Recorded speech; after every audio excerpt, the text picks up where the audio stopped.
സിസ്റ്ററായി കഴിഞ്ഞിട്ടാണ് എൻ്റെ കുഞ്ഞാങ്ങള കല്യാണം കഴിക്കുന്നതും. എൻ്റെ നാത്തൂൻ സൗമ്യ എണ്ണപ്പാറ സ്വദേശിയാണ്. രണ്ടുപേരും, നാത്തൂനും ആങ്ങളയും വിദ്യാഭ്യാസ മേഖലയിലാണ്, ടീച്ചേഴ്സാണ്.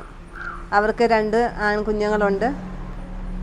ഇന്നും വീട്ടിൽ ചെല്ലുമ്പോൾ ഇവരെല്ലാവരും, എൻ്റെ ഡാഡിയും മമ്മിയും നാത്തൂനും കുഞ്ഞാങ്ങളയും കുഞ്ഞുമക്കളും എനിക്കും എൻ്റെ കുഞ്ഞേച്ചിക്കും വേണ്ടി തീക്ഷ്ണതയോടെ പ്രാർത്ഥിക്കുന്നതും ഞങ്ങൾക്ക് അനുഭവിച്ചറിയാൻ സാധിക്കുന്നുണ്ട്. ആ ഒരു സ്നേഹം നിറഞ്ഞ കുടുംബ അന്തരീക്ഷമാണ് ഞങ്ങളുടെ ജീവിതത്തെ മുന്നോട്ട് നയിക്കുന്നത്. ആ ഒരു സ്നേഹം എൻ്റെ സമൂഹത്തിൽ നിന്നും എനിക്കും അനുഭവിക്കാൻ സാധിക്കുന്നുണ്ട്.